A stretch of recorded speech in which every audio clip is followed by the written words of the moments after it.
ನಮಸ್ತೆ. ನಮಸ್ತೆ ಅಮ್ಮ.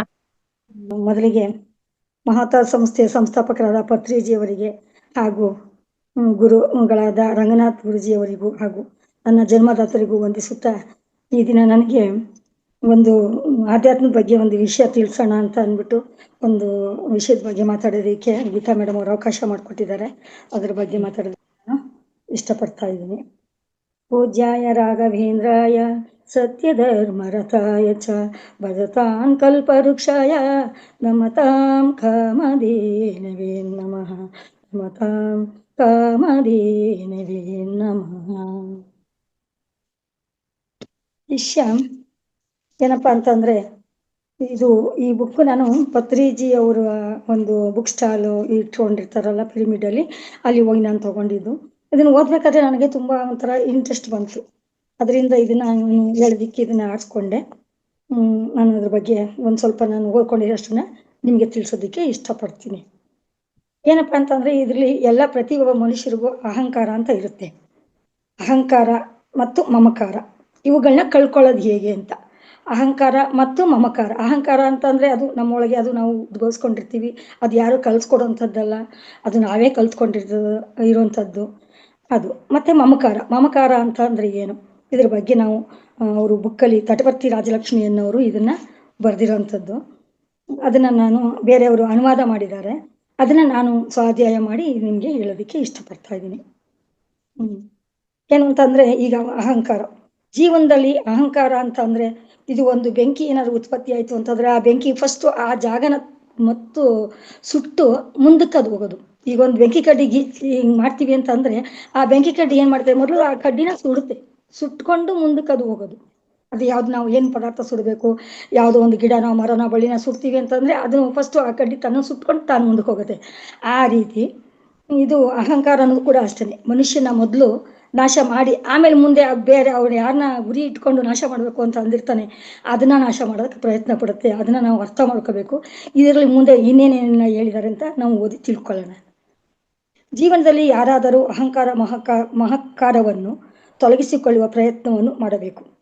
ಏಕೆಂದರೆ ನಾವು ಮಾನವರಿಗೆ ಎಷ್ಟೋ ನಷ್ಟವನ್ನು ಕಷ್ಟಗಳನ್ನು ಉಂಟು ಮಾಡುತ್ತೇವೆ. ಅಂದರೆ ನಾವು ಮನುಷ್ಯರುಗಳಿಗೆ ಎಷ್ಟೋ ಕಷ್ಟ ಕೊಟ್ಟಿರ್ತೀವಿ, ಅದು ನಮಗೆ ಗೊತ್ತಾಗಿರಲ್ಲ. ಅದು ನಮ್ಮ ಅಹಂಕಾರ ಬುದ್ಧಿಯಿಂದ ಬಂದಿರುತ್ತೆ.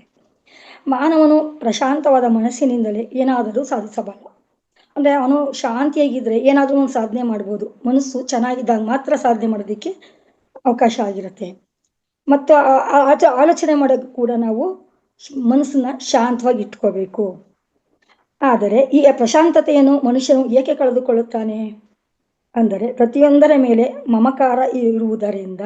ಸಹಜವಾಗಿ ಈ ಮಮಕಾರ ಎನ್ನುವುದು ಮಕ್ಕಳ ಮೇಲೆ, ಹೆಂಡತಿ ಮೇಲೆ, ಗಂಡನ ಮೇಲೆ, ಇಲ್ಲ ಅಂದರೆ ಧನ ಐಶ್ವರ್ಯ ಇದ್ರ ಮೇಲೆ ಹೆಚ್ಚಾಗಿರುತ್ತೆ. ಯಾವುದೇ ಮನುಷ್ಯನಿಗೆ ಮೊದಲು ಏನು ಬರುತ್ತೆ ಅಂತಂದರೆ ಮಮಕಾರ ಬರುತ್ತೆ.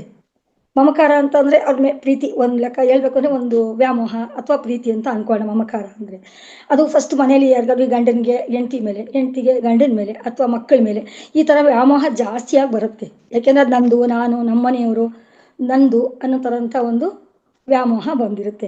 ಇದನ್ನೇ ಇಲ್ಲಿ ಮಮಕಾರ ಅಂತ ಹೇಳ್ತಾ ಇರೋದು. ಈ ಮಮಕಾರವು ಮಿತಿ ಮೀರಿದಾಗ ಏನಾಗುತ್ತೆ ಅಂದರೆ, ಅವು ಕೈ ಬಿಟ್ಟು ಹೋಗ್ತೇನೋ ಅನ್ನೋ ಆತಂಕದಲ್ಲಿ ನಾವು ಎಲ್ಲನೂ ಬಿಟ್ಟು ಬಿಡ್ತೀವಿ. ಧ್ಯಾನ ಜೀವನದಲ್ಲಿ ಬಂದ ಮೇಲೆ ಅದನ್ನ ನಾವು ಸರಿ ಮಾಡ್ಕೋಬೇಕು. ನಾವು ತುಂಬ ಯಾವುದ್ರ ಮೇಲೆ ವ್ಯಾಮೋಹ ಜಾಸ್ತಿ ಇಟ್ಕೊಂಡಿರ್ತೀವಿ, ಅದರಿಂದ ದುಃಖನೇ ಜಾಸ್ತಿ ಆಗುತ್ತೆ ಅಂತ ತಿಳ್ಕೋಬೇಕು. ಇದನ್ನ ನಮಗೆ ಈ ಭತ್ರಿಜಿಯವರ ಈ ಬುಕ್ಕಲ್ಲಿ ನಮಗೆ ತಿಳಿಸ್ಕೊಡ್ತಾ ಇದ್ದಾರೆ. ಈ ಮಮಕಾರವು ಮಿತಿ ಮೀರಿದಾಗ ಅವು ಎಲ್ಲಿ ಕೈ ಬಿಟ್ಟು ಹೋಗುತ್ತವೆ ಅಂತ ಅನ್ನೋದನ್ನ ನಾವು ಆಲೋಚನೆ ಮಾಡಿದಾಗ ಒಂಥರ ದ್ವೇಷ, ಕೋಪ ಇದೆಲ್ಲ ಬರುತ್ತೆ. ಅದನ್ನ ನಾವು ತಾಳ್ಮೆಯಿಂದ ತಿಳ್ಕೊಂಡು ಅದನ್ನ ಸರಿಪಡಿಸ್ಕೋಬೇಕು. ಮೊದಲು ಗುರುವಿನಿಂದ ನಾವು ಏನು ಕಲಿತುಕೊಳ್ಳುತ್ತೇವೆ ಅಂದರೆ, ನಾವು ಶರೀರ ಅಲ್ಲ, ನಾವು ಆತ್ಮ. ಅದನ್ನ ತಿಳ್ಕೊಂಡಾಗ ನಾವು ಇದ್ರ ಬಗ್ಗೆ ನಿಧಾನಕ್ಕೆ ಆಲೋಚನೆ ಮಾಡಿ, ಹೌದು ನಾವು ಶರೀರ ಅಲ್ಲ, ನಾವು ಒಂದು ಆತ್ಮ. ಇದ್ರ ಮೇಲೆ ನಾವು ತುಂಬ ವ್ಯಾಮೋಹ ಇಟ್ಕೊಂಡು ಅದ್ರ ಬಗ್ಗೆನೇ ನಾವು ಯೋಚನೆ ಮಾಡ್ತಾ ಕೂತ್ಕೊಂಡ್ರೆ ನಾವೇನೂ ಸಾಧನೆ ಮಾಡೋಕ್ಕಾಗಲ್ಲ. ಈಗ ಯಾವುದೋ ಗಂಡನ ಬಗ್ಗೆನೇ ಆಗಲಿ, ಮಕ್ಕಳ ಬಗ್ಗೆನೇ ಆಗಲಿ, ನಾವು ಇದನ್ನೇ ತುಂಬ ವ್ಯಾಮೋಹ ಮಾಡ್ಕೊಂಡು ತುಂಬ ಆಸೆ ಇಟ್ಕೊಂಡು ಕೂತ್ಕೊಂಡಾಗ ನಾವು ಮುಂದೆ ಏನು ಮಾಡೋಕ್ಕೆ ಆಗಲ್ಲ. ಅದರಿಂದ ವ್ಯಾಮೋಹನ ನಾವು ಎಷ್ಟು ಬೇಕೋ ಅಷ್ಟು. ಅಂತಂದರೆ ಈಗ ಒಂದು ಕೆರೆಯಲ್ಲಿ ಒಂದು ತಾವರೆ ಹೂವು, ತಾವರೆ ಗಿಡ ಎಲ್ಲ ಇರುತ್ತೆ. ಅದೇನು ಮಾಡುತ್ತೆ ಅಂತಂದರೆ, ಆ ಕೊಳದಲ್ಲಿ ಅಲ್ಲೇ ಇದ್ರೂ ಕೂಡ, ನೀರೊಳಗಡೆನೆ ಇದ್ರೂ ಕೂಡ ಅಂಟ್ಕೊಳ್ದೆ ಇದ್ದಂಗೆ. ತಾವರೆ ಎಲೆ ಮೇಲೆ ನೋಡಿ ನೀರು ಮಣಿ ಮಣಿ ಹನಿ ಹನಿ ಥರ ಇರುತ್ತೆ. ಅದು ಈಗ ಅಂದಾಗ ಅದು ಅಲ್ಗಾಡುತ್ತೆ, ಅದು ಕೆಳಗೆ ಬಿದ್ದೋಗುತ್ತೆ. ಬಟ್ ಮತ್ತೆ ಅದು ಅಲ್ಲೇ ಇರುತ್ತೆ, ಅದು ಆ ಜಾಗ ಬದಲಾಯಿಸಲ್ಲ. ಆ ಥರ ನಾವು ಮಮಕಾರವನ್ನು ಸ್ವಲ್ಪ ಕಡಿಮೆ ಮಾಡ್ಕೋಬೇಕು ಅಂತ ಅವ್ರು ಹೇಳ್ತಾ ಇದ್ದಾರೆ. ಅಂತಹ ಮನಸ್ಸನ್ನು ಪ್ರಶಾಂತವಾಗಿ ಇಟ್ಕೊಳ್ಳೋದಕ್ಕಾಗಿ ಬುದ್ಧ ಏನು ಮಾಡ್ದ? ಆ ಥರ ನಾವು ಏನಾದರೂ ಸಾಧನೆ ಮಾಡ್ಬೇಕಂದ್ರೆ ಬುದ್ಧ ಏನು ಮಾಡ್ದ? ಅವನಿಗೂ ಇತ್ತು, ಒಂದು ಸಂಸಾರದೊಳಗಡೆನೇ ಕೂಡ ಅವನು ಇದ್ದಿದ್ದು. ಸಂಸಾರ ಬಿಟ್ಟು ಈಚೆ ಬಂದು ಅವನು ಆನಾಪಾನ ಸತಿ ಧ್ಯಾನವನ್ನು ಅವನು ಕಲ್ತ್ಕೊಂಡು ಕೂತ್ಕೊಂಡು ಸಾಧನೆಗೆ ಮುಂದಾದರು.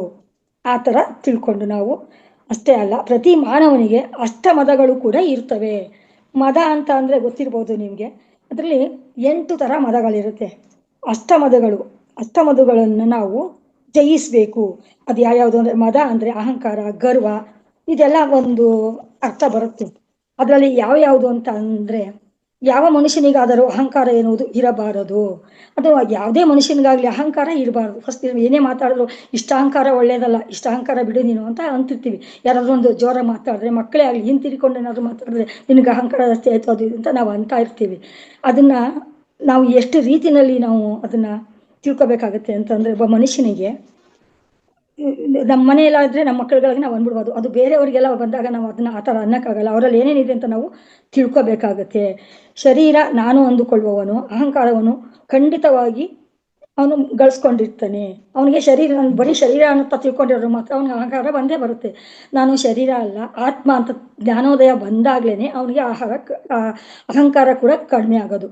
ಇದಕ್ಕೆ ಆಹಾರ ಕೂಡ ಒಂದು ರೀತಿಯಲ್ಲಿ ಅವ್ರಿಗೆ ಸಹಾಯ ಮಾಡ್ತಾ ಇರುತ್ತೆ. ಅಹಂಕಾರ ಬರಬೇಕಾದ್ರೆ ಯಾವಾಗಲೂ ಸಾತ್ವಿಕ ಆಹಾರ ಬಿಟ್ಬಿಟ್ಟು ರಜೋಗುಣ ಆಹಾರಗಳನ್ನ ತಿಂತಾ ಇರೋರಿಗೆ ಸಾಮಾನ್ಯವಾಗಿ ಅಹಂಕಾರ ಇರುತ್ತೆ. ಯಾಕೆಂದರೆ ಅವನಿಗೆ ಶಕ್ತಿ ಜಾಸ್ತಿ ಇರುತ್ತೆ. ಈಗ ನಾವು ಈ ಯಾರೋ ಒಬ್ಬ ಕಡಿಮೆ ವಯಸ್ಸವರು ಒಬ್ಬ ಸಣ್ಣಕ್ಕಿರೋನ ನೋಡಿದಾಗ ತಳ್ಳೋರು ಹೊಂಟೋಗ್ತೀಯಾ ನೀನು, ಒಂಚೂರು ಮುಟ್ಟಿದ್ರೆ ನೀನು ಬಿದ್ದೋಯ್ತೀಯಾ ಅಂತೆಲ್ಲ ಅಂತೀವಿ. ಅದು ಕೂಡ ಅಹಂಕಾರನೇ. ಆ ಥರ ಅವನು ಮಾತಾಡಬೇಕಾದ್ರೆ ಅವನ ಮನಸ್ಸಲ್ಲಿ ಅದು ಅವನು ತಿಂದಿರುವಂಥ ಆಹಾರಗಳು ಕೂಡ ಅವನಿಗೆ ಅದ್ರ ಮೇಲೆ ಪರಿಣಾಮ ಕೂಡ ಬೀರಿರುತ್ತೆ ಅಂತ ನಾವು ಅಂದ್ಕೋಬೋದು. ಅದಕ್ಕೆ ಒಂದೊಂದ್ಸರಿ ಹೇಳ್ತಾರೆ ನೋಡಿ, ಅಹಂಕಾರ ತಿಂದಿದ್ದು ಹೆಚ್ಚಾಯ್ತು ನಿನಗೆ, ನೀನೇನೋ ತಿಂದಿದ್ಯಾ ಅದಕ್ಕೆ ನಿಂಗೆ ಹಿಂಗಾಗಿದೆ ಅಂತ ಕೂಡ ಮಾತಾಡ್ತಾ ಇರ್ತಾರೆ ನಮ್ಮ ನಾಣ್ಣುಡಿಗಳಲ್ಲಿ. ಅದನ್ನು ನಾವು ನೆನೆಸ್ಕೊಂಡಾಗ ಅನಿಸುತ್ತೆ, ಹೌದು ಅಹಂಕಾರ ಅನ್ನೋದು ಕೂಡ ನಮ್ಮ ಆಹಾರದ ಮೇಲೂ ಕೂಡ ಡಿಪೆಂಡ್ ಆಗಿರುತ್ತೆ ಅಂತ ಅನ್ಕೋಬೇಕು. ಇದರಲ್ಲಿ ಅಷ್ಟಮದಗಳು ಅಂತ ಹೇಳ್ತಾರೆ. ಅಹಂಕಾರ ಅನ್ನೋದು ಮದ ಅನ್ನೋದು ಎಲ್ಲ ಸ್ವಲ್ಪ ಈಕ್ವಲ್ ಪದಗಳೇ ಅಂತ ಅನಿಸುತ್ತೆ. ಅದರಲ್ಲಿ ಅಷ್ಟಮದಗಳು ಇದೆ ಅಂತಾರೆ. ಅಷ್ಟಮದಗಳು ಅಂದರೆ ಯಾವ್ಯಾವುದು? ಕುಲಮದ ಮೊದಲನೇದು ಕುಲಮದ. ಎರಡನೇದು ಧನಮದ, ಮೂರನೇದು ವಿದ್ಯಾಮದ, ನಾಲ್ಕನೇದು ರೂಪಮದ, ಐದನೇದು ಅಧಿಕಾರದ ಮದ, ಆರನೇದು ಆಸ್ತಿ ಪಾಸ್ತಿಗಳ ಮೇಲೆ ಮದ, ಈ ಈಶನತ್ರಯ ಅಂತ ಒಂದು ಮದ. ನೆಕ್ಸ್ಟ್ ಬಂದು 8ನೇದು ಆಶ್ರಿತ ಜನರ ಪಕ್ಷಪಾತ. ಈ ಥರ 8 ವಿಧದ ಮದಗಳು ಒಬ್ಬ ಮನುಷ್ಯನಿಗೆ ಇರುತ್ತೆ. ಅದರಲ್ಲಿ ಯಾವುದಾದ್ರೂ 3 ಇರ್ಬೋದು, 4 ಇರ್ಬೋದು, ಒಬ್ಬನ ಹತ್ರ ಎಲ್ಲ ಕೂಡ ಇರ್ಬೋದು. ಇಂಥ ವ್ಯಕ್ತಿಗೆ ಇಷ್ಟೇ ಇರಬೇಕು ಅಂತ ಏನಿಲ್ಲ. ಅವ್ರು ಯಾವ್ಯಾವ ರೀತಿ ಅದನ್ನು ಗಳಿಸ್ಕೊಂಬಂದಿರ್ತಾರೆ, ಅವ್ರು ಯಾವ್ಯಾವ ಒಂದು ಪರಿಸ್ಥಿತಿನಲ್ಲಿರ್ತಾರೆ, ಅದ್ರ ಮೇಲೆ ಇದು ಮದಗಳು ಕೆಲಸ ಮಾಡ್ತಾ ಇರುತ್ತೆ ಅವ್ರ ಜೀವನದಲ್ಲಿ. ಈಗ ಮೊದಲನೇದು ಹೇಳಿದೆ ನಾನು, ಕುಲಮದ ಅಂತ. ಕುಲಮದ ಅಂತಂದ್ರೆ ಏನು? ಕುಲ ಅಂದರೆ ಅದೇ ಜಾತಿ. ನಾನು ಉತ್ತಮ ಜಾತಿಲಿ ಹುಟ್ಟಿರ್ತೀನಿ. ಈಗ ಯಾರೋ ಒಬ್ಬ ಕಡಿಮೆ ಒಂದು ಸ್ವಲ್ಪ ಕೀಳರಿಮೆಯಾಗಿರುವಂಥ ಒಂದು ಕೀಳು ಜಾತಿ, ಅಥವಾ ಈ ನಮ್ಮ ಇದು ಧರ್ಮದಲ್ಲಿ ಏನು ಹೇಳ್ತಾರೆ ಭಗವದ್ಗೀತೆಯಲ್ಲಿ ಕೂಡ ಈ 4 ಧರ್ಮಗಳಿದೆ. ಏನು ಅಂತಂದರೆ ಚತುರ್ವೇದಗಳು ಆ ಥರ ಎಲ್ಲ ಹೇಳಿದಾಗ ಕುಲ ಮದ ಅನ್ನೋದು ಒಂದು ಬರುತ್ತೆ. ಯಾಕೆಂದರೆ ಅದು ಮೇಲ್ಗಡೆ ಶರೀರದ ಮೇಲ್ಭಾಗ, ಈ ಎದೆಯಿಂದ ಮೇಲಕ್ಕಿರೋದೆಲ್ಲ ಒಳ್ಳೆ ಮೇಲ್ಜಾತಿ ಅಥವಾ ಬ್ರಾಹ್ಮಣ, ವೈಷ್ಣವ ಈ ಥರ ಜಾತಿ ಬಂದಿರುತ್ತೆ. ಅದರಿಂದ ಕೆಳಭಾಗ ಹೊಟ್ಟೆಯಿಂದ ಅಥವಾ ನಡುವಿನಿಂದ ಕೆಳಕ್ಕೆ ಒಂದು ಜಾತಿ ಅಂತ ಕೊಟ್ಟಿರ್ತಾರೆ. ನೆಕ್ಸ್ಟ್ ಅದರಿಂದ ಕೆಳಗೆ ಬಂದಾಗ ಮಂಡಿಯಿಂದ ಕೆಳಕ್ಕೆ ಒಂದು ಜಾತಿ, ಕೊನೆಗೆ ಪಾದದ ಹತ್ರನೇ ಒಂದು ಜಾತಿ ಕೊಟ್ಟಿರ್ತಾರೆ. ಅದು ಭಗವದ್ಗೀತೆಯಲ್ಲಿ ಇದ್ರದ್ದು ಅಳವಡಿಕೆ ಎಲ್ಲ ಇದೆ. ಅದು ತುಂಬ ಓದಬೇಕಾಗುತ್ತೆ. ಅದು ನೆಕ್ಸ್ಟ್ ಮತ್ತೆ ಇನ್ನೊಂದು ಸರಿ ಯಾವಾಗಲಾದರೂ ಇದ್ದಾಗ ಹೇಳೋಣ. ಈ ಥರ 4 ರೀತಿ ಮದಗಳನ್ನು 4 ರೀತಿ ಒಂದೇ ಒಬ್ಬ ಮನುಷ್ಯನಲ್ಲಿ ಬಂದಾಗ ಕುಲಮದ ಅಂತ ಬರುತ್ತೆ. ಕುಲಮದ ಅಂತ ಅಂದಾಗ ಅದೇ ಜಾತಿ ನಾನು ಹೇಳಿದ್ನಲ್ಲ, ನಾನು ಮೇಲ್ಜಾತಿಯವನು. ಒಬ್ಬ ಬ್ರಾಹ್ಮಣ ಇರ್ತಾನೆ, ಒಬ್ಬ ಯಾವನ ಮುಸ್ಲಿಮ್ಸ್ ಅವನು ಅಥವಾ ಯಾವನಾದರೂ ಬೇರೆ ಒಂದು ಶೂದ್ರೋ ಅಥವಾ ಇನ್ನೊಂದು ಗೌಡಾಸ್ ಯಾರೋ ಮಟನ್ ತಿನ್ನುವಂಥವ್ರು ಯಾರಾದ್ರು ಬಂದಾಗ ಅವನಿಗೇನು ಅನಿಸುತ್ತೆ, ಅಯ್ಯೋ ನಾನು ಬ್ರಾಹ್ಮಣ, ನೀನು ದೂರ ನಿಂತ್ಕೊ, ನಾನು ನಿನ್ನ ಮುಟ್ಕೋಬಾರ್ದು, ನೀನು ದೂರ ಹೋಗು, ನೀನು ಏನು ಅಲ್ಲ, ಆ ಥರ ಅವನಿಗೊಂಥರ. ಆವಾಗ ಅವನಿಗೆ ಜಾತಿ ಮೇಲೆ ಅವನಿಗೆ ಮದ ಬಂದಿರುತ್ತೆ. ಇದನ್ನ ಕುಲಮದ ಅಂತ ಅಂತಾರೆ. ಅಂದರೆ ಇವನು ಜಾತಿಲಿ ನಾನು ಮೇಲಿದ್ದೀನಿ ಅಂತ ಅನ್ನೋದೊಂದು ಅಹಂಕಾರ ಬೆಳೆಸ್ಕೊಂಡಿದ್ದಾನೆ. ಅದು ಜಾತಿ ಬೇರೆ ನಾವು ಮಾಡ್ಕೊಂಡಿರೋದಷ್ಟೇನೆ, ಯಾಕೆಂದ್ರೆ ಅವ್ರ ವೃತ್ತಿ ಮೇಲೆ ಎಲ್ಲ ಮಾಡ್ಕೊಂಡಿರೋದು, ಆ ವೃತ್ತಿ ಧರ್ಮದ ಮೇಲೆ ಅದು ಬಂದಿರುತ್ತೆ.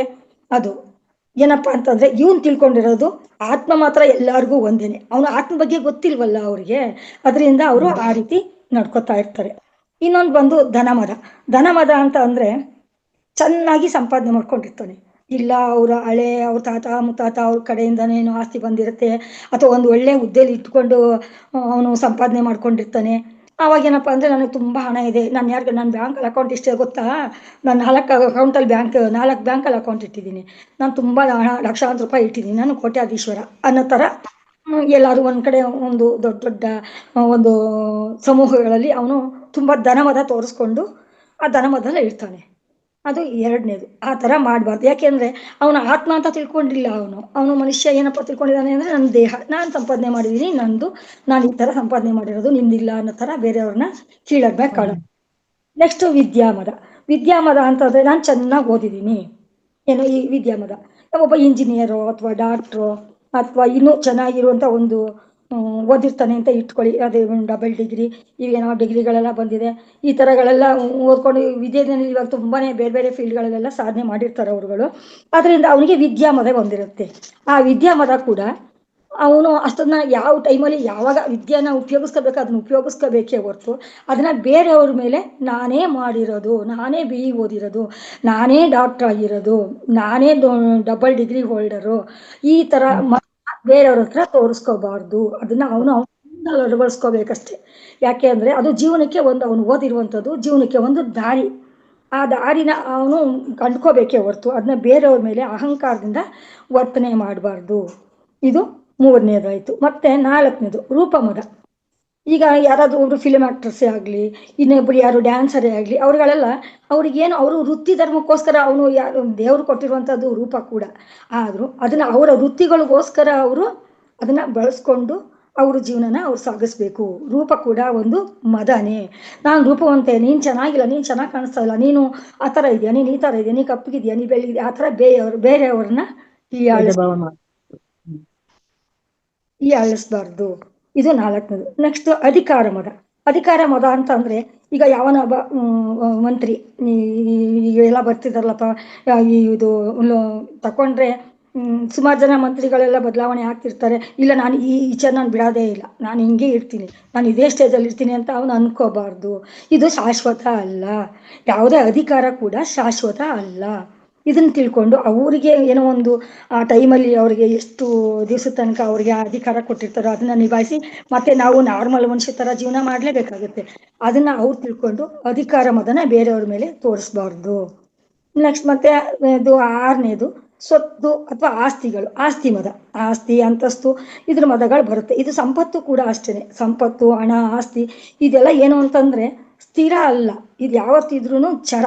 ಇದು ಒಂಥರ ಓಡಾಡ್ತಾ ಇರುತ್ತೆ ಯಾರ ಹತ್ರನೂ ಆಗಲಿ. ಈಗ ಲಕ್ಷ್ಮಿ ಕೂಡ ಹೇಳ್ತಾರಲ್ವಾ, ಲಕ್ಷ್ಮಿ ಚಂಚಲೆ ಅಂತಾಳೆ.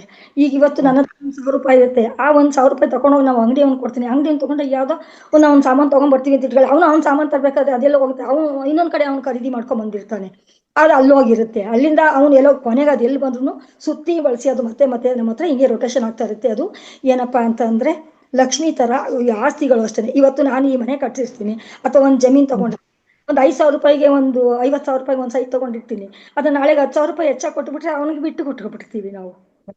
ಆಸ್ತಿಗಳು ಅಷ್ಟೇ ಕೈಯಿಂದ ಕೈಗೆ ಬದಲಾವಣೆ ಆಗುತ್ತೆ.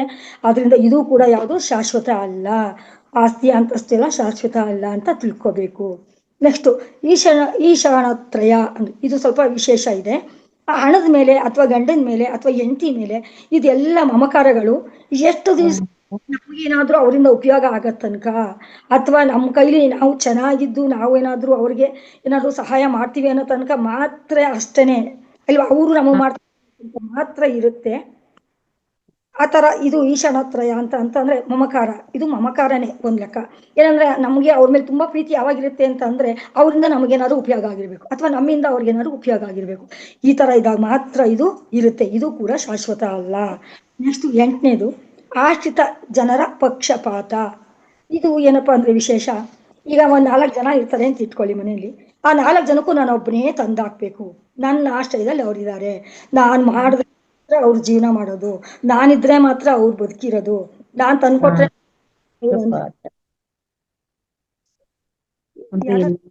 ಅನ್ಮ್ಯೂಟ್ ಮಾಡ್ಕೊಂಡಿಲ್ಲ ಅನ್ಸುತ್ತೆ. ಈ ತರ ಒಂದು ಭಾವನೆಯಲ್ಲಿ ಒಬ್ಬ ಇರ್ತಾನೆ ಅಂತ ಇಟ್ಕೊಳ್ಳಿ. ಅದು ನನ್ನ ಆಶ್ರಯದಲ್ಲೇ ಇದ್ದಾರೆ, ನಾನೇ ಆಶ್ರಯ ಕೊಟ್ಟಿರೋದು ಅವ್ರಿಗೆ. ನಾನ್ ತಂದ್ಕೊಟ್ರೆ ಅವ್ರಿಗೆ ಬಟ್ಟೆ ಉಂಟು, ನಾನ್ ತಂದ್ಕೊಟ್ರೆ ಅವ್ರಿಗನ್ನ, ಇಲ್ಲ ಅಂತಂದ್ರೆ ಇಲ್ಲ. ಆ ತರ ಅನ್ಕೋಬಾರ್ದು. ಏನಪ್ಪಾ ಅಂತಂದ್ರೆ ಹುಟ್ಟಿಸಿದವರು ಹುಲ್ಲು ಮೇಯಿಸಲ್ಲ ಅಂತ ಒಂದು ಗಾದೆ ಇದೆ. ಆ ತರ ಅವ್ರು ಯಾವುದೇ ಇವ್ರು ಅಕಸ್ಮಾತ್ ಇವ್ರು ಬಿಟ್ಟರು ಬೇರೆ ಎಲ್ಲೋ ಒಂದ್ ಕಡೆ ಅವ್ರ ಅನ್ನ ಹುಟ್ಟಿಸ್ಕೊಂಡು ಊಟ ಮಾಡೇ ಮಾಡ್ತಾರೆ. ಏನಪ್ಪಾ ಅಂದ್ರೆ ಆಶ್ರಯ ಇವ್ರದ್ದು ಇದೆಯಲ್ಲ ಅಂತ ಇರ್ತಾರೆ ಅಷ್ಟೇ ಹೊರ್ತು ಒಬ್ಬರ ಮೇಲೆ ಯಾವಾಗ್ಲೂ ಒಬ್ಬ ಮನುಷ್ಯ ಡಿಪೆಂಡ್ ಆಗಿರಲ್ಲ. ಆಗಿರ್ತಾನೆ ಅಂತ ಅಂದ್ರೂ ಕೂಡ ಅದು ದೇವ ಸಂಕಲ್ಪನೆ ಆಗಿರುತ್ತೆ. ಅದನ್ನ ತಿಳ್ಕೋಬೇಕು. ನನ್ನಿಂದನೇ ಎಲ್ಲ, ನಾನೇ ಮಾಡೋದು, ನಾನೇ ತಂದಾಕೋದು, ಈ ತರ ನಾನತ್ವನ ಬಿಡಬೇಕು. ಈ ತರ 8 ರೀತಿಯ ಒಂದು ಅಹಂಕಾರ, ಮದ, ಮತ್ತೆ ಈಗ ಹೇಳಿದ್ನಲ್ಲ ನಾನು, ಎಲ್ಲ ಒಂದು 8 ವಿಷಯಗಳನ್ನು ನಾವು ಮನುಷ್ಯರು ಯಾವಾಗ್ಲೂ ನಮ್ಮ ಒಳಗಡೆ ಎಲ್ಲ ಇರುತ್ತೆ. ಅದರಲ್ಲಿ 1, 2 ಒಬ್ಬರು ಅದು ಹೆಚ್ಚಾಗಿರ್ಬೋದು ಅಥವಾ ಒಬ್ಬರಲ್ಲಿ ಕಡಿಮೆ ಇರ್ಬೋದು. ಈ ರೀತಿ ಎಲ್ಲ ಇರೋದನ್ನ ನಾವು ಕಡಿಮೆ ಮಾಡ್ಕೋಬೇಕು. ಇದ್ರ ಬಗ್ಗೆ ನಾವು ತುಂಬಾ ಅಹಂಕಾರ ಇಟ್ಕೊಂಡು ಮನಸ್ಸನ್ನ ಅದ್ರ ಮೇಲೆ ನಾವು ಇಟ್ಟಾಗ ನಾವು ಇನ್ಯಾವುದೇ ಸಾಧನೆ ಮಾಡಕ್ ಆಗಲ್ಲ. ಇವೆಲ್ಲವೂ ಇದ್ರೂ ಕೂಡ ಇಲ್ಲದೆ ಇದ್ದವ್ರ ತರ. ಏನಪ್ಪಾ ಅಂತಂದ್ರೆ ಈಗ ಮನ್ಸಲ್ಲಿ ಇರುತ್ತೆ, ಅದನ್ನ ತೋರಿಸ್ಕೊಳ್ಳಲ್ಲ. ಒಬ್ಬೊಬ್ರು ಅದನ್ನ ತೋರಿಸ್ತಾ ಇರ್ತಾರೆ. ಅಂದ್ರೆ ಅದು ಅವರವರ ನಡವಳಿಕೆಗಳಲ್ಲೇ ಗೊತ್ತಾಗೋಗ್ಬಿಡುತ್ತೆ ಇವ್ರಿಗೆ ಅಹಂಕಾರ. ಇನ್ನು ಒಬ್ರು ಮನುಷ್ಯ ಏನೋ ಮಾತಾಡ್ತಾರೋ, ಅವ್ನು ತುಂಬಾ ಅಹಂಕಾರ, ಅವನೊಂಥರ ಅವನೇನ್ ಮಾತಾಡ್ಸೋದು ಅನ್ನೋ ತರ ಆಗ್ಬಿಡುತ್ತೆ. ಆದ್ರಿಂದ ಆ ರೀತಿ ಮನುಷ್ಯರ ಅವ್ರ ಮೇಲೆ ನಮ್ಮ ಭಾವನೆ ಬರೋ ತರ ನಡ್ಕೋಬಾರ್ದು. ಇದನ್ನ ನಮ್ಗೆ ತಿಳಿಸ್ಕೊಟ್ಟಿದ್ದಾರೆ. ಅಂದ್ರೆ ಇವೆಲ್ಲ ಹೋಗ್ಬೇಕಂದ್ರೆ ಏನ್ ಮಾಡ್ಬೇಕು? ಶ್ವಾಸದ ಮೇಲೆ ಗಮನ ಇಟ್ಕೊಂಡು ಸಾಧನೆ ಮಾಡ್ಕೊಂಡು ಹೋದ್ರೆ ಆವಾಗ ನಮಗ್ ನಾವೇ, ಅದು ಬೇರೆ ಯಾರು ಅದನ್ನ ಕಡಿಮೆ ಮಾಡ್ಕೊಂಡ್ರೆ ನಾವು ಕಡಿಮೆ ಮಾಡ್ಕೊಳಕ್ ಆಗಲ್ಲ. ಆವಾಗ ನಾವೇ ತಿಳ್ಕೊಂಡು, ಹೌದು ನಮ್ಗೆ ನಾವು ಮಾಡ್ತಾ ಇರೋದು ತಪ್ಪು ಇದು ಅಂತ ಒಂದ್ ಸಣ್ಣ ಯಾವ್ದಾದ್ರು ಒಂದ್ಸರಿ ಅವಾಗ್ಲಾರು ಅವ್ರಿಗೆ ನೋವು ಬಂದಿರುತ್ತೆ. ಆ ನೋವು ಬಂದಾಗ ಅವ್ರು ತಿಳ್ಕೊಂಡು, ಯಾರೋ ಒಬ್ಬ ಮನುಷ್ಯ ಅನ್ನುತ್ತೆಪ್ಪ ನಿನ್ ಸವಾಸ ಸಾಕು, ನೀನ್ ಸರಿ ಇಲ್ಲ ಅಂತ ಅಂದ್ಬಿಟ್ಟಾಗ, ಯಾಕೆ ಇವ್ರಿಗಂತಂದ್ರು, ನಂದು ಏನ್ ತಪ್ಪಿದೆ, ನಾನು ಯಾವ್ದ್ರಲ್ಲಿ ನಾನು ಎಡವಿದ್ದೀನಿ ಅಂತ ತಿಳ್ಕೊಂಡು ಅವರೇ ಮನಸ್ಸು ಮಾಡ್ಕೊಂಡು ಶ್ವಾಸದ ಮೇಲೆ ಗಮನ ಇಟ್ಕೊಂಡು ಅವರು ಧ್ಯಾನ ಮಾಡ್ಬೇಕು. ಪತ್ರಿಜಿ ಏನ್ ಹೇಳಿದ್ದಾರೆ ಅಂತಂದ್ರೆ, ಇವೆಲ್ಲನೂ ಕೇಳ್ಬೇಕಾದ ಪರಿಸ್ಥಿತಿ ಯಾವ್ದ್ರಿಂದ ಬಂತು? ಇದಕ್ಕೆಲ್ಲ ನಮ್ಮ ಮನಸ್ಸು ಕಾರಣ. ನಮ್ಮ ಶರೀರ ಏನಪ್ಪಾ ಅಂತಂದ್ರೆ, ಈ ಮನಸ್ಸು ಶರೀರ ಇದ್ರ ಬಗ್ಗೆ ಎಲ್ಲ ಮೊದಲು 2-3 ಕ್ಲಾಸ್ಗಳಲ್ಲೆಲ್ಲ ಹೇಳಿದ್ದಾರೆ ಮೇಡಮು ಅವರೆಲ್ಲರೂ. ಇದು ನಮ್ಮ ಶರೀರದಲ್ಲಿರುವಂತ ಒಂದು ಮನಸ್ಸು, ಆ ಮನಸ್ಸು ಕೂಡ ಒಂದು ರೀತಿ ಕೆಲಸ ಮಾಡ್ತಾ ಇರುತ್ತೆ. ಆ ಮನಸ್ಸನ್ನ ನಾವು ಕಂಟ್ರೋಲ್ ಮಾಡ್ಬೇಕು ಅಂತಂದ್ರೆ, ನಮ್ಮ ಆತ್ಮ, ನಾವು ಮನುಷ್ಯ ಅಲ್ಲ, ನಾವು ಆತ್ಮ. ನಮ್ದು ದೇಹ ಸುಮ್ಮನೆ ಆ ಆತ್ಮಕ್ಕೆ ಒಂದು ಆಸರೆಯಾಗಿ ಬಂದಿರುವಂಥದ್ದು ಅಂತ ತಿಳ್ಕೊಂಡು ಈ ದೇಹದ ಮೇಲೆ ತುಂಬಾ ವ್ಯಾಮೋಹ ಬಿಟ್ಟು ನಾವು ಜ್ಞಾನನ ಮಾಡಬೇಕು. ಇದನ್ನ ಪತ್ರಿಜಿ ಅವ್ರು ಹೇಳಿದ್ರು. ಅಷ್ಟೇ ಅಲ್ಲದೆ ಇದೇನಪ್ಪಾ ಅಂದ್ರೆ, ಒಂದಿನ ನಮಗೂ ಕೂಡ ಮುಪ್ಪು ಬರುತ್ತೆ. ಈಗ ಒಬ್ಬ ರೂಪವತಿ ಇರ್ತಾಳೆ ಅಂತ ಇಟ್ಕೊಳ್ಳಿ, ರೂಪ ಅಷ್ಟೇ ಶಾಶ್ವತವಾಗಿ ಇರಲ್ಲ. 18 ವರ್ಷ ಇದ್ದಷ್ಟು ರೂಪ, ನೆಕ್ಸ್ಟ್ ನಮ್ಗೆ 80 ಆದಾಗ, 60 ಆದಾಗ, 80 ಆದಾಗ ನಮ್ಗೆ ಅದಿರಲ್ಲ ರೂಪ. ಅದು ಕೂಡ ಶಾಶ್ವತ ಅಲ್ಲ. ನಿತ್ಯ ಯೌವನ ಕೂಡ ನಮ್ಗೆ ಅಹಂಕಾರ ಕೊಟ್ಟು ಬಿಡುತ್ತೆ ಅಂತಾನೆ ದೇವರು ನಮ್ಗೆ ಈ ರೀತಿ ವಯಸ್ಸನ್ನ ಅಂತರ ಮಾಡಿ ಕೊಟ್ಟಿರ್ತಾನೆ. ಈ ವಯಸ್ಸಿಗೆ ಇಷ್ಟೇ ಇರ್ಬೇಕು ಅನ್ನೋದನ್ನು ಕೂಡ ಅವನು ಒಂದು ಟಾರ್ಗೆಟ್ ಹಾಕಿ, ಹೌದು ಇವರು ತುಂಬಾ ಅಹಂಕಾರ ಬಂದ್ಬಿಡತ್ತೆ ಇಷ್ಟೇ ಇದ್ರೆ ಅಂತ ಕೂಡ ದೇವರು ಮಾಡಿರ್ಬೋದು. ಬಟ್ ನಾವು ತಿಳ್ಕೋಬೇಕು. ಯಾವಾಗ್ಲೂ ಈ ದಿನ ನೀವು ಯೌವನ ಆಗಿರ್ತೀವಿ ಅಂತ ನಾವು ತಿಳ್ಕೊಂಬಿಟ್ರೆ, ಈ ದಿನ ನಾವೇನಾದ್ರು ಅನ್ಕೋತೀವಿ ಯೌವನವಾಗಿ ಇರ್ತೀವಿ ಅಂತ, ಅದು ಶಾಶ್ವತನ ಅಲ್ಲ. ನಮಗೂ ಒಂದಿನ ಮುಪ್ಪು ಬರುತ್ತೆ. ಆ ಮುಪ್ಪು ಬಂದಾಗ ಬೇರೆಯವರು ನಮ್ಮನ್ನ ಅವಾಗ ಅಷ್ಟೊಂದು ಮೆರಿತಿದ್ದ ನೋಡು, ಅವ್ನು ಚೆನ್ನಾಗಿದ್ದ ಅಂತ ಅನ್ಕೋತಾರೆ. ಆ ರೀತಿ ನಾವು ಅನ್ನಿಸ್ಕೋಬೇಕು ಅಂದ್ರೆ ಆ ಮನಸ್ಸನ್ನ ನಾವು ಆವಾಗ ಹಿಂದೆ ನಾವು ಮಾಡಿದ್ದೀವಲ್ಲ, ಅದರ ಅನುಭವ ತಾನೇ ಇವಾಗ ನಮಗೆ ಪ್ರತಿಫಲ ಕೊಡ್ತಾ ಇರೋದು. ನಾವು ಚೆನ್ನಾಗಿದ್ದಾಗ ಯಾರನ್ನ ಅಳಿಸಿರ್ತೀವಿ, ಅವರು ಸ್ವಲ್ಪ ಒಂದ್ ಸ್ಟೇಜ್ ಆದ್ಮೇಲೆ, ಹೌದು ಇವ್ರು ತುಂಬಾ ಅಹಂಕಾರ ಪಡ್ತಿದ್ರು, ಇವರು ತುಂಬಾ ಆವಾಗ ರೂಪಲ್ಲಿ ಅವ್ಳ ವಯಸ್ಸಲ್ಲಿ ಏನಾಗಿದ್ಲು ಗೊತ್ತಾ, ವಯಸ್ಸಲ್ಲಿ ಹೆಂಗಿದ್ರು ಗೊತ್ತಾ, ಅಷ್ಟು ಮೆರಿತಿದ್ಲು, ಇವಾಗ ನೋಡಿ ಇವಳು ಈ ತರ ಆಯ್ತು ಅಂತ ಅಂತಾರೆ. ಈ ರೀತಿ ಅನ್ನಿಸ್ಕೋಬಾರ್ದು ಅಂತಂದ್ರೆ ನಾವು ನಮ್ಮನ್ನ ನಾವು ತಿಳುವಳಿಕೆ ತಗೊಂಡು ನಾವು ಬಾಲ್ಯ, ಯೌವನ, ಕೌಮಾರ್ಯ, ವೃದ್ಧಾಪ್ಯ ಎಲ್ಲಾ ಕೂಡ ಮನುಷ್ಯನಿಗೆ ಬರುತ್ತೆ. ಅದರಲ್ಲಿ ನಾವು ಕೂಡ ಒಬ್ರಾಗ್ತೀವಿ ಅಂತ ತಿಳ್ಕೊಂಡು ಬಾಲ್ಯ ಯೌವನನ ನಾವು ಎಷ್ಟು ಬೇಕು ಅಷ್ಟಕ್ಕೆ ನಾವು ಬಳಸ್ಕೋಬೇಕು. ಹಾಗೆ ವೃದ್ಧಾಪ್ಯ ಯಾವಾಗ ಬರುತ್ತೆ, ಅದರಲ್ಲಿ ನಾವು ಅಹಂಕಾರ ಬಿಡ್ಬೇಕು. ಅಷ್ಟರಲ್ಲಿ ಸುಮಾರು ಎಲ್ಲ ಬಂದ್ಬಿಟ್ಟಿರುತ್ತೆ ನಮಗೆ ಅನುಭವ. ಮತ್ತೆ ಯೌವನದಲ್ಲಿ ನಾವು ಏನೇನು ಮಾಡಬೇಕು, ಆ ಟೈಮ್ನಲ್ಲಿ ನಮಗೆ ಏನು ವಯಸ್ಸಿರುತ್ತೆ ಆ ಟೈಮಲ್ಲಿ ಮಾಡಬೇಕಾದ ಕೆಲಸ ಆವಾಗಲೇ ಮಾಡಬೇಕು. ಅಂದರೆ ನಾವು ವಯಸ್ಸಿದ್ದಾಗ ಎಷ್ಟೋ ಒಂದು ದೊಡ್ಡ ದೊಡ್ಡ ಕೆಲಸಗಳೆಲ್ಲ ಮಾಡ್ಬೋದು, ಏನಾದರೂ ಸಾಧನೆ ಮಾಡೋಕ್ಕೆ ನಮಗೆ ಶಕ್ತಿ ಇರುತ್ತೆ. ಅದೇ ರೀತಿ ಆಮೇಲೆ ಸಾಧನೆಗೆ ಮತ್ತು ಧ್ಯಾನಕ್ಕೆ ಯಾವುದೇ ಒಂದು ವಯಸ್ಸು ಕೂಡ ಇಲ್ಲ ಅಂತ ಪತ್ರಿಜಿಯವರು ಕೂಡ ಹೇಳಿದ್ದಾರೆ. ನಾವು ಸಾಧನೆ ಮಾಡಬೇಕು, ಜ್ಞಾನ ಸಂಪಾದನೆ ಮಾಡ್ಕೋಬೇಕು ಅನ್ನೋದೆಲ್ಲ ನಮಗೆ ಯೌವನದಲ್ಲೇ ಮಾಡ್ಬೋದು. ನಮ್ಗೆ ಯೌವನ ಇದೆ, ನಮ್ಗೆ ಇನ್ನೇನ ಬೇಡ, ನಾವು ಮದುವೆ ಆದ್ಮೇಲೆ ಮಾಡ್ತೀವಿ, ನಾವು ಮುದುಕರಾದ್ಮೇಲೆ ಮಾಡ್ತೀವಿ ಅಂತ ಅನ್ಕೋಬಾರ್ದು. ನಾವೇನಪ್ಪಾ ಅಂದ್ರೆ ಈ ಸತ್ಯನ ತಿಳ್ಕೊಂಡು ಧ್ಯಾನ ಮಾಡಬೇಕು. ಹಾಗೆ ನಾವು ಆರೋಗ್ಯವಾಗಿದ್ದೀವಿ, ನಾವು ಇವತ್ತು ಆರೋಗ್ಯವಾಗಿದ್ದೀವಿ ಅಂತ ಅನ್ಕೊಂಡು ಯಾವಾಗ್ಲೂ ಆರೋಗ್ಯವಾಗಿದ್ದೀವಿ ಅಂತ ಕೂಡ ಅನ್ಕೊಳಕ್ಕಾಗಲ್ಲ. ಯಾಕೆ ಅಂದ್ರೆ ನಾವು ಯಾವ ಟೈಮಲ್ಲಿ ಯಾವಾಗ ಒಂದು ಸಣ್ಣಕ್ಕೆ ಒಂದು ಜಾಸ್ತಿ ಒಂದು ತಣ್ಣೀರು ಕೊಟ್ಬಿಟ್ಟು ಚೆನ್ನಾಗಿ ಆರೋಗ್ಯ ಈಗ ನೀವು ಹೇಳ್ದಂಗೆ ಶೀತದ ಕಾಲ ಏನೋ ಒಂದ್ ಸ್ವಲ್ಪ ಬತ್ತು ಅಂದಾಗ ನಾವು ಅವಾಗ ಒಂದು 2 ದಿವಸದ ಮಟ್ಟಿಗೆ ಅದು ನಾವು ಆರೋಗ್ಯದಲ್ಲಿ ಸ್ವಲ್ಪ ಕಡಿಮೆ ಆಗ್ಬೇಕಾಗಿ ಬರುತ್ತೆ. ಹೌದು, ನಮ್ಗೆ ಯಾಕೋ ಆರೋಗ್ಯ ಸರಿ ಹೋದ್ರೆ ನೆನೆ ಚೆನ್ನಾಗಿದ್ವಿ, ಬಟ್ ಇವತ್ತು ಬಂತು ಅದು ಏನು ಹೇಳಿ ಕೇಳಿ ಅದು ನಾನು ನಿಮ್ಗೆ ಬರ್ತೀನಿ ಅಂತ ನಮಗೆ ಬರ್ತೀನಿ ಅಂತ ಏನು ಹೇಳ್ಬಿಟ್ಟು ಬರಲ್ಲ. ನೆಗಡಿ ಆಗ್ಲಿ ಕೆಮ್ಮಾಗ್ಲಿ ನಾವು ಮಾಡ್ಕೊಳ್ಳೋ ವ್ಯತ್ಯಾಸದಿಂದನೇ ಬರುತ್ತೆ. ಆದ್ರೂ ಒಬ್ರಿಗೆ ಆ ವ್ಯತ್ಯಾಸನ ತಡ್ಕೊಳ್ಳೋ ಶಕ್ತಿ ಇರುತ್ತೆ, ಒಬ್ಬೊಬ್ಬರಿಗೆ ತಡ್ಕೊಳ್ಳೋದಿರಲ್ಲ. ಅದರಿಂದ ನಾವೇನಪ್ಪ ಮಾಡ್ಬೇಕು ಅಂದ್ರೆ ಯಾವುದೇ ನಾವು ಬಂದ್ರೂ ತಡ್ಕೊಳ್ಳೋ ಶಕ್ತಿ ಇಟ್ಕೋಬೇಕು. ಜೊತೆಗೆ ರಜೋಗುಣ ತಮೋ ಗುಣಗಳು ಇದ್ರ ಬಗ್ಗೆ ಎಲ್ಲ ಪಾಪಕರ್ಮ ಮಾಡಬಾರ್ದು ಅನ್ನೋದೆಲ್ಲ ನಾವು ವಯಸ್ಸಿನಲ್ಲೇ ತಿಳ್ಕೊಂಡಿರ್ಬೇಕು. ಈಗ ನಮ್ಗೆ ವಯಸ್ಸಿದೆ ಅಂತ ಅಂದ್ಬಿಟ್ಟು ಯಾರನ್ನೋ ಏನೋ ಬಡಿಯೋದಾಗ್ಲಿ ಏನೆಲ್ಲ ಮಾಡಬಾರ್ದು, ಅದು ಕೂಡ ಗೊತ್ತಾಗುತ್ತೆ. ಜೊತೆಗೆ ನಾನು ಇವತ್ತು ಆರೋಗ್ಯ ಇದ್ದೀನಿ, ನಾನು ಚೆನ್ನಾಗಿರ್ತೀನಿ, ಇಷ್ಟು ವರ್ಷ ನಾನು ಚೆನ್ನಾಗಿರ್ತೀನಿ ಅಂತ ಕೂಡ ಅನ್ಕೊಳ್ಳಂಗಿಲ್ಲ. ಏನು ಅಂತಂದ್ರೆ ಯಾವಾಗ ಮುಪ್ಪು ಬರುತ್ತೋ, ಯಾವಾಗ ಜೊತೆಗೆ ಮುಪ್ಪು ಬಂದ ತಕ್ಷಣ ಮೃತ್ಯು ಆಗ್ಬೇಕು ಅಂತ ಕೂಡ ಇಲ್ಲ. ನಮ್ಗೆ ಯಾವತ್ತಾದ್ರೂ ಮೃತ್ಯು ಬರ್ಬೋದು, ಚೆನ್ನಾಗಿದ್ದವ್ರಿಗೂ ಮೃತ್ಯು ಬರ್ತಾ ಇದೆ. ಈಗ ಆ ಮೃತ್ಯು ಕೂಡ ಎಲ್ಲರಿಗೂ ಬರ್ತಾ ಇದೆ. ಆ ಜ್ಞಾನ ಕೂಡ ನಾವು ತಿಳ್ಕೋಬೇಕು. ನನಗೆ ಮತ್ತೆ ಯಾವಾಗ್ಲೂ ಯವನಲ್ಲೇ ಇರ್ತೀನಿ, ನಾನು ಮುದುಕ ಆಗೋದೇ ಇಲ್ಲ, ನಾನು ಸಾವು ಬರೋದೇ ಇಲ್ಲ, ಇದನ್ನ ನಾವು ಅಹಂಕಾರದಲ್ಲಿ ಮಾತಾಡ್ತೀವಲ್ಲ, ಈ ತರ ಮಾತುಗಳನ್ನ ನಾವು ಆಡ್ಬಾರ್ದು, ತಿಳ್ಕೊಳ್ಳಬಾರ್ದು. ಮತ್ತೆಗೆ ನಾವು ಅಷ್ಟೆಲ್ಲ ಭೂಮಿಯ ಮೇಲೆ ಇರುವುದು ಸ್ವಲ್ಪ ದಿನಗಳು ಮಾತ್ರ. ನಾವೇನಪ್ಪಾ ಅಂದ್ರೆ ಈ ಭೂಮಿ ಮೇಲೆ ನಾವು ಶಾಶ್ವತವಾಗಿ ಏನು ಇರಕ್ ಬಂದಿಲ್ಲ. ನಾವು ಒಂದು ಈ ಜೀವನ ಒಂದು ನಾಟಕದಲ್ಲಿ ಎಷ್ಟು ಗಂಟೆ ಟೈಮ್ ಕೊಡ್ತಾರೆ ನಮಗೆ, ಇಷ್ಟು ಗಂಟೆ ಟೈಮ್ ಅಷ್ಟೇನೆ. ಈಗ ನೀವು ಓದಕ್ಕೆ ನಮ್ಗೆ ಟೈಮ್ ಇಷ್ಟು ಗಂಟೆ ಟೈಮ್ ಅಂತ ಫಿಕ್ಸ್ ಮಾಡಿರ್ತಾರೆ. ಅದೇ ತರ ದೇವ್ರು ಕೂಡ ನಮಗೆ ನೀವು ಇಷ್ಟು ಗಂಟೆ ಇಷ್ಟು ದಿನಗಳ ಕಾಲ, ಇಷ್ಟು ವರ್ಷಗಳ ಕಾಲ, ಇಷ್ಟು ಅವಧಿ ನೀವು ಹೋಗಿ ನಿಮ್ಮ ಒಂದು ಕರ್ತವ್ಯ ಏನಿದೆ ಅದನ್ನ ನಿಭಾಯಿಸಿ ಬನ್ನಿ ಅಂತ ದೇವರು ಕೂಡ ನಮಗೆ ಹೇಳಿ ಒಂದು ಇದು ಮಾಡಿ ಕಳ್ಸಿರ್ತಾನೆ. ಆ ಟೈಮಲ್ಲಿ ಬಂದಾಗ ಕೂಡ ನಾವು ಶ್ರೇಷ್ಠವಾಗಿ ನಾವು ಬೇಕಾದ ಕೆಲಸಗಳನ್ನ ಮನುಷ್ಯರಿಗೆ ನಾವು ಏನು ಅನುಕೂಲ ಆಗುತ್ತೆ ಅಥವಾ ನಮಗೇನು ಅನುಕೂಲ ಆಗುತ್ತೆ, ಬೇರೆಯವ್ರಿಗೆ ಏನು ಅನುಕೂಲ ಮಾಡ್ಕೊಡ್ತೀವಿ ಅನ್ನೋದನ್ನ ತಿಳ್ಕೊಂಡು ಆತ್ಮಜ್ಞಾನ ಬ್ರಹ್ಮಜ್ಞಾನ ಇವೆಲ್ಲನೂ ತಿಳ್ಕೊಂಡು ನಾವು ಕೆಲಸ ಮಾಡ್ಬೇಕಾಗತ್ತೆ. ನಾವು ಬಂದಿದ್ದೀವಲ್ಲ, ನಮ್ಮಿಷ್ಟ ಬಂದಾಗ ನಾವು ಮಾಡ್ಕೊಂಡೋದಾಗ ಅಲ್ಲಿ ಹೋಗೋಕ್ಕೂ ನಮಗೆ ಮತ್ತೆ ವಾಪಸ್ ಹೋಗುವಾಗ ಕೂಡ ನಮಗೆ ಕಷ್ಟ ಆಗತ್ತೆ. ಊರ್ಧ್ವ ಲೋಕಗಳಲ್ಲಿ ಕೂಡ ಶ್ರೇಷ್ಠವಾಗಿ ಉತ್ತಮವಾಗಿ ಬದುಕುವಂತೆ ಆಗುತ್ತದೆ. ನಾವು ಒಳ್ಳೆ ಕೆಲಸಗಳು ಮಾಡ್ಕೊಂಡಾಗ ನಾವು ಮೇಲಕ್ಕೆ ಹೋದಾಗ ಕೂಡ ಒಳ್ಳೆ ಕೆಲಸ ನಾವು ಮಾಡಿದ್ದಾರೆ ಅಂತ ಅಲ್ಲಿಯೂ ಕೂಡ ನಮಗೆ ಗೌರವ ಸಿಗುತ್ತೆ. ಹಾಗೆ ಅತಿಯಾಗಿ ಪ್ರೇಮ ಪ್ರೀತಿ ಇದನ್ನೆಲ್ಲ ಇಟ್ಕೊಂಡು ಏನೇ ವ್ಯಾಮೋಹ ತುಂಬಾ ಇಟ್ಕೊಂಡಷ್ಟು ಒಂದಿನ ನಾವು ಬಿಟ್ಟು ಹೋಗ್ಬೇಕು. ಇದನ್ನ ನಾವು ಬಿಟ್ಟು ಹೋಗ್ಬೇಕಾಗತ್ತೆ ಅನ್ನೋದನ್ನ ನಾವು ತಿಳ್ಕೊಬೇಕು. ನಾವು ನಮ್ಮವರು ಅಂತ ತುಂಬಾನೇ ನಾವು ಪ್ರೀತಿ ಇಟ್ಕೊಂಡ್ರು ಒಂದ್ ದಿವಸ ಯಾವತ್ತಾದ್ರೂ ನಾವು ಬಿಟ್ಟು ಹೋಗ್ಬೇಕಾಗತ್ತೆ. ಆ ಬಿಟ್ಟೋಗ್ಬೇಕಾದಾಗ ನಾವು ಅಳ್ತಾ ಕೂತ್ಕೊಳ್ಳೋದಾಗ್ಲಿ, ಅವ್ರನ್ನ ನಾವು ಜೊತೆನಲ್ಲೇ ಇಟ್ಕೊಂಡೇ ಇರ್ತೀವಿ ಅಂತ ಅನ್ಕೊಂಡಿದ್ವಿ, ಇದ್ರ ಬಗ್ಗೆ ನಾವು ತುಂಬಾ ಕೊರಗದಾಗ್ಲಿ ಮಾಡಿದ್ರೆ, ಹೆಂಡತಿ ಆಗ್ಲಿ ಮಕ್ಕಳಾಗ್ಲಿ ಯಾರೇ ಆಗ್ಲಿ ನಾವು ತುಂಬಾ ಕೊರಗದಾಗ್ಲಿ ಅದ್ರ ಮೇಲೆ ತುಂಬಾ ವ್ಯಾಮೋಹ ಇಟ್ಕೊಂಡ್ರೆ ಅದು ಮತ್ತೆ ನಮ್ಮ ಜೀವನಕ್ಕೆ ಮತ್ತೆ ಮುಂದಿನ ನಮ್ಮ ಆಗು ಹೋಗುಗಳಿಗೆಲ್ಲ ಅದು ತುಂಬಾ ಕಷ್ಟ ಕೊಡುತ್ತೆ. ಏನಪ್ಪಾ ಅಂದ್ರೆ ವ್ಯಾಮೋಹ, ಅದು ಮಮಕಾರ ವ್ಯಾಮೋಹ ಇದೆಲ್ಲ ಒಂದು ಹತ್ತತ್ರನ ಪದಗಳದು. ಏನಪ್ಪಾ ಅಂತಂದ್ರೆ ತುಂಬಾ ವ್ಯಾಮೋಹ ಇಟ್ಕೊಂಡಾಗ ಆಗತ್ತೆ ಅಂದ್ರೆ ಇವರೇ ಕೂಡ ಒಂದ್ಸರಿ ಒಂಥರ ವರ್ತನೆಗಳಲ್ಲಿ ಚೇಂಜ್ ಆಗ್ಬೇಕಾಗಿ ಬರುತ್ತೆ. ಸುಮ್ಮನೆ ಒಬ್ರಂಗೆ ಕೂತ್ಕೊಳ್ಳೋದು, ಒಬ್ಬರೇ ಮಾತಾಡೋದು, ಅದರಿಂದ ಕೂಡ ನೋಡಿ ನಮಗೆ ಮನುಷ್ಯರುಗಳ ಹತ್ರ ಬೇರೆಯವ್ರ ಹತ್ರ ನಮಗೆ ಬೆಲೆ ಸಿಗಲ್ಲ. ತುಂಬಾ ವ್ಯಾಮೋಹ ಇಟ್ಕೊಂಡಾಗ ನಾವು ಬೇರೆಯವ್ರ ಹತ್ರ ಬೆಲೆನೂ ತಗೊಳಕ್ಕಾಗಲ್ಲ, ಬೇರೆಯವ್ರು ನಮ್ಗೆ ಮರ್ಯಾದೆ ಕೊಡಲ್ಲ, ಆ ತರ ಆಗುತ್ತೆ. ಜೊತೆಗೆ ನನಗೆ ಇಂತಹ ಸಂಸಾರ ಇದೆ ಅಂತ ಅಹಂಕಾರ ಬೆಳೆಸ್ಕೊಳ್ಳೋದು, ನಾನು ತುಂಬಾ ಚೆನ್ನಾಗಿದ್ದೀನಿ, ನಾನು ಯಾವಾಗ್ಲೂ ಹೀಗೆ ಇರ್ತೀನಿ, ನಾವು ಗಂಡ ಹೆಂಡತಿ ತುಂಬಾ ಚೆನ್ನಾಗಿದ್ದೀವಿ, ನಾವು ಮಕ್ಕಳೆಲ್ಲ ತುಂಬಾ ಚೆನ್ನಾಗಿದ್ದೀವಿ, ಇದು ಯಾವುದು ಶಾಶ್ವತ ಅಲ್ಲ. ಇದನ್ನೆಲ್ಲ ನಾವು ಬಿಟ್ಟು ಮಧ್ಯ ನಾವು ಸಾಧನೆ ಕಡೆಗೆ, ನಮ್ಮ ಆತ್ಮ ಸಾಕ್ಷಾತ್ಕಾರ ಕಡೆಗೆ ನಾವು ಒಂದ್ ಸ್ವಲ್ಪ ಗಮನ ಕೊಡ್ಬೇಕು. ನಾಗರತ್ನ ಹಾ ಮೇಡಮ್ ಮೇಡಮ್ ಯಾಕಂದ್ರೆ ಇನ್ನೊಬ್ಬರು ಇದಾರೆ, ಹಾಗಾಗಿ ಬೇಕಾದ್ರೆ ಮಿಕ್ಕಿದ್ನ ನೆಕ್ಸ್ಟ್ ಕ್ಲಾಸ್ ಅಲ್ಲಿ ಕೊಡಿ ಮೇಡಮ್. ಒಬ್ಬೊಬ್ಬರಿಗೆ 20 minutes ಅಂತ ಇದೆ. 2 ನಿಮಿಷ ಅಷ್ಟೇ ಮೇಡಮ್. ಅಹಂಕಾರದಿಂದ ಸಾರಿ ಮೇಡಮ್. ನಾವು ಏನು ಸಂಪಾದನೆ ಮಾಡ್ಕೊಳಕ್ಕಾಗಲ್ಲ, ಮತ್ತು ಇರೋದ್ನೆಲ್ಲ ಕಳ್ಕೋಬೇಕಾಗುತ್ತೆ. ಆ ರೀತಿ ತಿಳ್ಕೊಂಡು ಆ ಬುದ್ಧ ಕೂಡ ಏನ್ ಮಾಡಿದ, ಪ್ರಾಪಂಚಿಕವಾಗಿ ಜೀವನದಲ್ಲಿ ನೀವು ಆಧ್ಯಾತ್ಮಿಕದ ಅಂಟಿಸ್ಕೊಂಡು ನೀವು ಆತ್ಮ ಅಂತ ತಿಳ್ಕೊಂಡು ನೀವು ಉಣ್ಣೋಕ್ಕಾಗಲಿ ತಿನ್ನೋಕ್ಕಾಗಲಿ ನೀವು ಏನಿದೆ ಅದನ್ನು ಮಾತ್ರ ಬಳಸ್ಕೊಂಡು ಬೇರೆಯವ್ರಿಗೂ ಆಗಲಿ ಅಂತ ಬಿಟ್ಟು ಅದನ್ನು ನೀವು ಅದ್ರ ಮೇಲೆ ವ್ಯಾಮೋಹ ಕಡಿಮೆ ಮಾಡಿಕೊಂಡು ನೀವು ಜೀವನ ಮಾಡಬೇಕು ಅಂತ ಅಂದ್ಬಿಟ್ಟು ಹೇಳಿದ್ದಾರೆ. ಇದನ್ನ ತಿಳ್ಕೊಂಡು ನಾವು ಈ ಸತ್ಯ ನಮ್ಗೆಲ್ಲರಿಗೂ ಗೊತ್ತಿರುತ್ತೆ.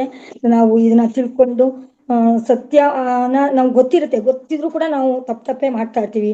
ಇದನ್ನೆಲ್ಲ ಬಿಟ್ಟು ನಾವು ನಮ್ಮಲ್ಲಿ ಅಹಂಕಾರಗಳನ್ನ ಕಡಿಮೆ ಮಾಡಿಕೊಂಡು ಮಮಕಾರವನ್ನು ಕಡಿಮೆ ಮಾಡಿಕೊಂಡು ಸಾಧನೆ ಅಂತ ನಾವು ಹೋಗ್ಬೇಕು. ಈ ಬುದ್ಧರ ರೀತಿ ನಾವು ಈಗಲೇ ಒಂದೇ ಜನ್ಮದಲ್ಲಿ ನಾವು ಆಗಲ್ಲ ಅಂದ್ರೂ ಕೂಡ ನಿಧಾನವಾಗಿ ಆಗ್ಬೇಕು ಅಂತ ಅಂದ್ರೆ ಆತ್ಮಜ್ಞಾನ ಬ್ರಹ್ಮಜ್ಞಾನವನ್ನು ಹೆಚ್ಚಿಸ್ಕೊಂಡು ನಾವು ನಮ್ಮ ಮೈನ ಶ್ರಮಕ್ಕೋಸ್ಕರ ಉಪಯೋಗಿಸ್ಕೊಂಡು ನಮ್ಮ ದೇಹ ಏನಕ್ಕೆ ಬಂದಿದೆ ಶ್ರಮ ಪಡಬೇಕು ಅಂದ್ರೆ ಈಗ ಒಬ್ಬ ಮನುಷ್ಯ ಕೃಷಿಯವನಂಕ ತುಂಬಾನೇ ಕಷ್ಟಪಟ್ಟು ಮಾಡ್ತಾರೆ. ಈ ರೀತಿ ನಾವು ಕೃಷಿನೂ ಮಾಡಬೇಕು. ಇದೆಲ್ಲ ಮಾಡಿದಾಗ್ಲೇ ನಾವು ಶ್ರೇಷ್ಠ ಜೀವಿಗಳಾಗ್ತೀವಿ ಅಂತ ತಿಳ್ಕೊಂಡು ನಾವು ಇವೆಲ್ಲನೂ ಬಿಡಬೇಕಾಗುತ್ತೆ. ನಾವು ಧ್ಯಾನದ ಕಡೆಗೆ ತುಂಬ ಮನಸ್ಸು ಮಾಡಿ ನಾವು ಎಷ್ಟು ಧ್ಯಾನ ಮಾಡ್ತಾ ಇರ್ತೀವಿ ಅಷ್ಟು ನಮ್ಗೊಳ್ಳೋದು. ಇಷ್ಟು ಧ್ಯಾನ ಮಾಡಿದ್ರು ಕೂಡ ನಮ್ಗೆ ಏನಕ್ಕಪ್ಪ ಕಷ್ಟ ಬಂತು ಅಂತ ಅಂದರೆ ಅದು ಈ ಜನ್ಮಿದ್ದಲ್ಲ, ಅದು ಹಳೆ ಯಾವುದೋ ಗತಾಂತರ ಜನ್ಮಗಳಿಂದ ಬಂದಿರುವಂಥದ್ದು ಅಂತ ತಿಳಿದು ಸಾಧನೆ ಮಾಡಬೇಕು. ಹೆಚ್ಚೆಚ್ಚು ಸಾಧನೆ ಮಾಡಿದಷ್ಟು ನಾವು ಅಹಂಕಾರಗಳು ಇವನ್ನೆಲ್ಲ ನಾವು ತೊಡೆದಾಕಕ್ಕೆ ಸಾಧ್ಯ ಆಗುತ್ತೆ ಅಂತ ಹೇಳ್ತಾ ನಮಗೆ ಇಷ್ಟು ಮಾತಾಡೋದಕ್ಕೆ ಅವಕಾಶ ಮಾಡಿಕೊಟ್ಟಿದ್ದಕ್ಕೆ ಧನ್ಯವಾದಗಳು ಮೇಡಮ್. ತುಂಬ ಧನ್ಯವಾದಗಳು.